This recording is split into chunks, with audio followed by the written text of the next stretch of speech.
United States and India's friendship is the most important friendship in the world today. These are my words. I feel this deeply. Two largest democracies in the world have never worked more closely. Now really the question is, can we get our feet to move even more quickly in the same direction?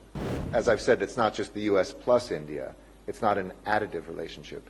It's U.S. times India. It's multiplicative. The United States and India's friendship is the most important friendship in the world today. These are my words. I feel this deeply. Not just as ambassador, but as our president has said, it's the most consequential relationship in the world as well. One in which the two largest democracies in the world have never worked more closely, have never been more aligned in terms of our hearts, have never thought more closely together the way our heads are aligned. And now really the question is, can we get our feet to move even more quickly in the same direction? Coming from two different traditions, two different bureaucracies, where the intention is there, the analysis is there. Now all that's holding us back is our willingness to work hard and to figure out how we can take this relationship. As I've said, it's not just the U.S. plus India. It's not an additive relationship. It's U.S. times India. It's multiplicative. And when India and the U.S. get together, whether it's in G20, whether it's in the high seas to ensure freedom of navigation, whether it's in space, and this year, which will launch a satellite and bring an Indian astronaut to the International Space Station, it really is a limitless relationship that has never been stronger.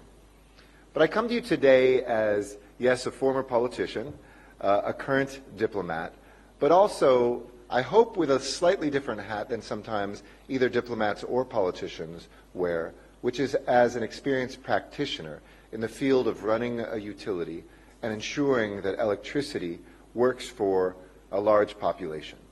After all, electricity and gigawatts and the number of solar installations and electric vehicles we have can get us all lost in numbers when we forget underneath this is people and the quality of their lives, how much time they can spend with their family, how breathable the air that they have is, whether or not we will see climate change affect whether they can stay in the home where they are living, or whether climate change will take lives like it does already today, not just from natural disaster, but increased heats and extreme weather.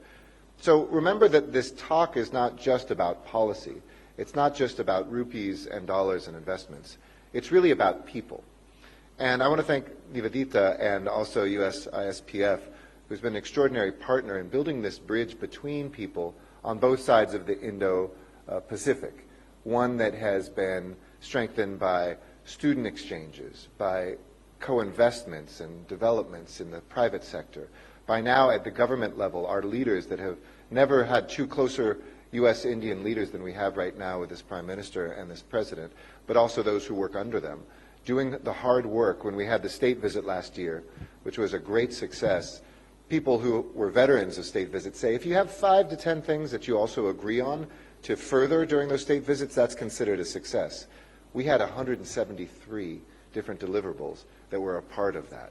And it really speaks to not just the depth of this relationship, but that breadth as well.